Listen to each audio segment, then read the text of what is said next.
an enlightened soul having a human experience. So our soul knows exactly why we are here. We once chose this journey, these experiences. We once chose to be here and to do, to have, to feel, to perceive all the things what we actually experience. So when you also ask yourself sometimes, what is my truth, or what is it about in my life, and who am I actually? Then it's literally your soul kicking you in your ass. I cannot tell it in another way. This is some conscious moment, as conscious as it could be, from this conditioning in the past, to tell you, actually, you are telling yourself, because it's your soul, you are not your story.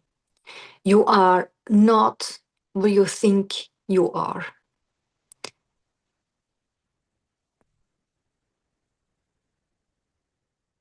You are not your thoughts. You are not your body. You are not your experiences, good or bad. You are not what happens to you. And you are not how people treat you. I think you can meet me now, right?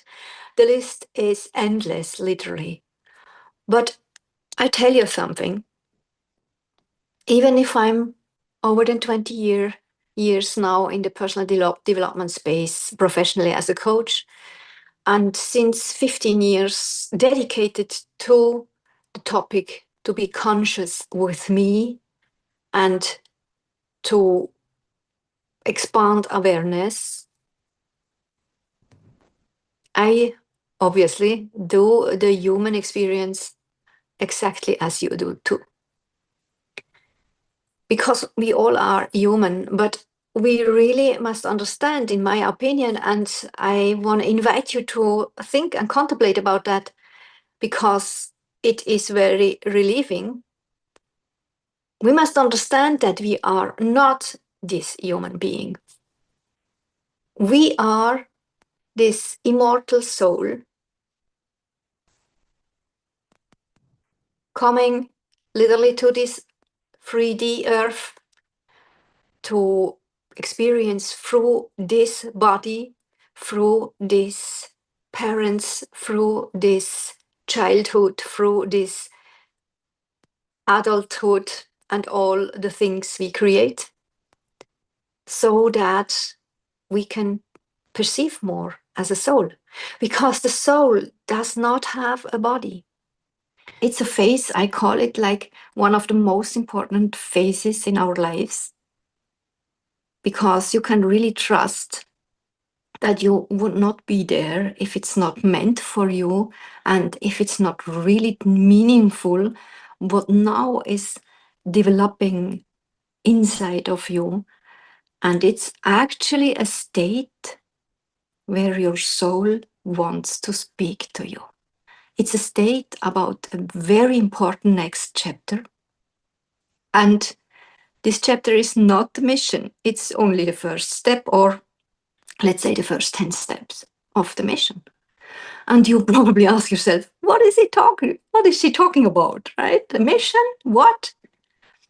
But the crazy thing is, when we are in such a state and we ignore it, or we really treat ourselves in a hard way, that we judge about ourselves, that we think something is wrong with ourselves. And when people out there are thinking the power is outside, the real disasters actually starts.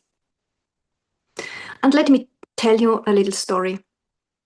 I once met a beautiful woman. I really appreciate her. I still appreciate her, and we have always very good conversations. But one thing she told me broke literally my heart,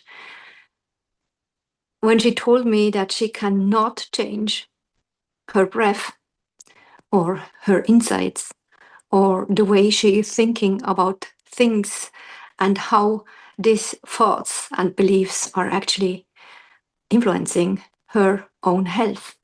She literally told me and explained me with every other minute we discussed why she is not able to do that, and that this power is actually not in her hands.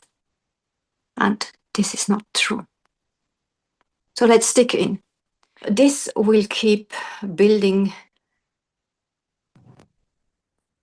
a kingdom which is no longer yours. It will keep you connected to the old version of you, which actually created the thing you just sold, or which is now working for you if you did not sell it, right?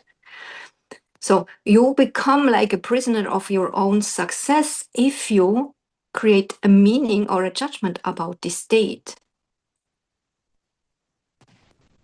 And then you literally identify yourself based on your past success. But you are not here if you would not do personal development since years, right? So you know it's always about this identification, about this piece of ourself which is literally developing. And it's not the old stuff bringing you to new results. We know that, right? We know it. So the longer you wait to accept this state, even if it feels so incredible, not good, right? The longer you wait, or the longer you nurture a judgment or a meaning about yourself, or even if you would do a smaller game, playing a smaller game, or think it's about being more modest or going back to the roots or whatever, don't do that. Don't go there, because it would actually make the gap bigger, the gap between what you've already built and the next chapter, which is waiting for you.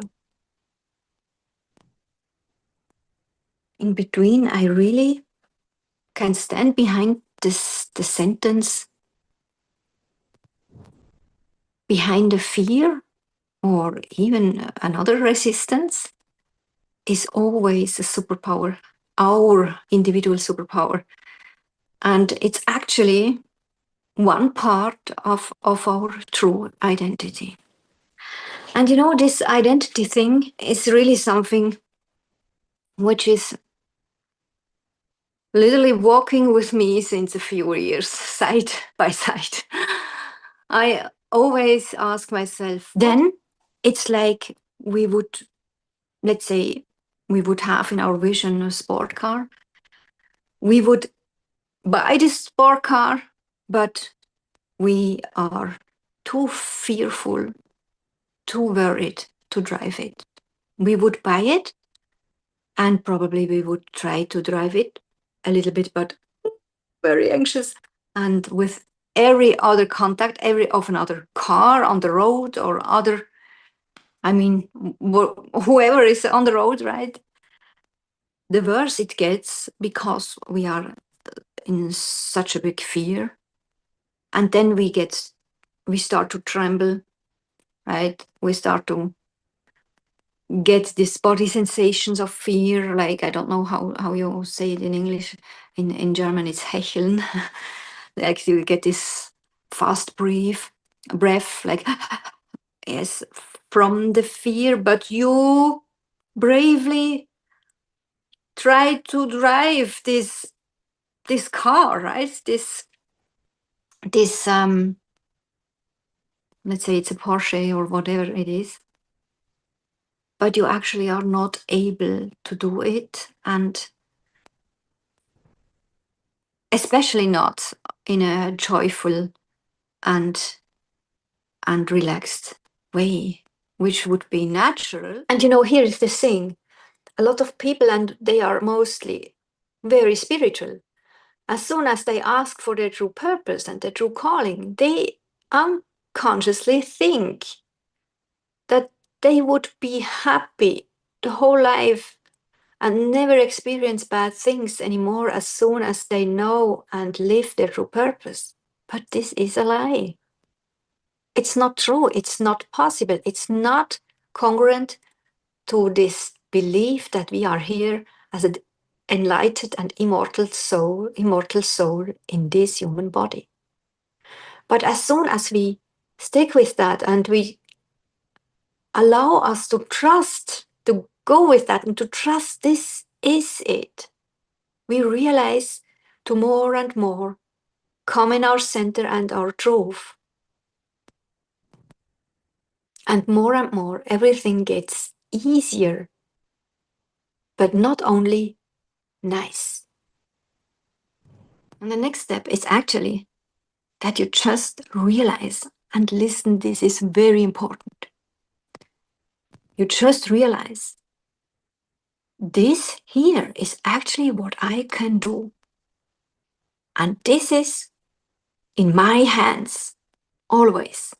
And this starts with my feelings and taking responsibility about my feelings and learn to handle them.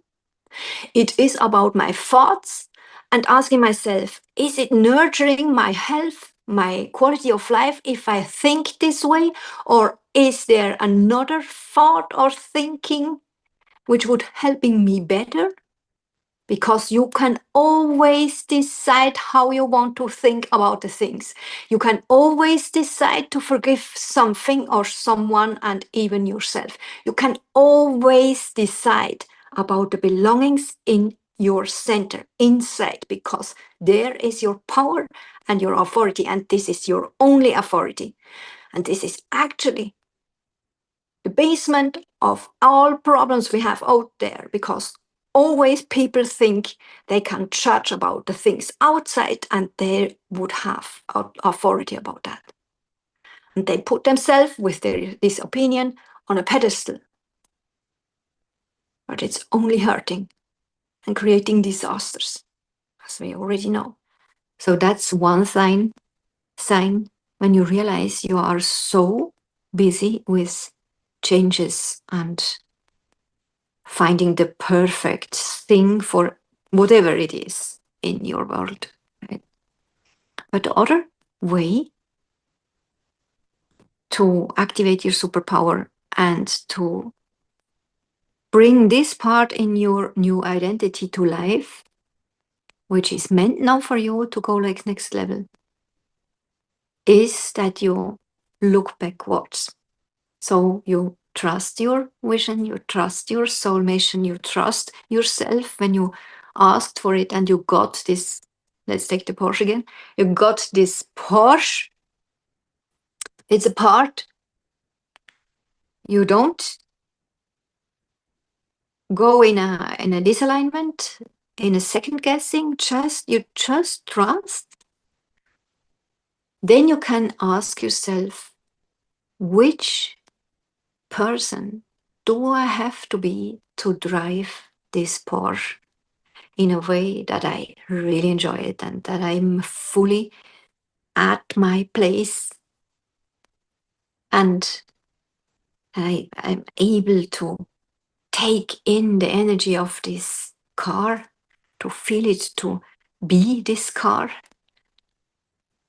then you are there, right? So which person people out there? So I invite you to embrace your imperfectness. I always say to my clients, perfect is as soon as you embrace your imperfect. That you are imperfect. Then it's getting literally perfect, because then we embrace our wholeness. We embrace everything. And we also embrace the hard stuff in this human experience. But we don't stick with being that. And we especially don't allow to think we are only that. And our task is to learn to detach from the influence from outside, so that we really can find out what we really think and want. And our job is to detach from all the conditions again and again and again and again, and to let it go, even if we loved it, even if we trusted it, because it's no contradictions. Get clear when you are there. Get clear about your true purpose. Ask your soul and God what your true purpose, your true soul calling is. What is your mission? What is the one thing which is meant for you to experience this life, because you as a soul are here because of that? What is it? And as soon as you know it, it's your task, it's your holy task, it's very divine, to stick with that and to adjust your life so that you can go and create a better life for you because of that, and for everyone who is meant to get this energy around you, because you create another energy around you as soon as you are in your own truth. And trust me, it's an energy of peace, of freedom, of independence,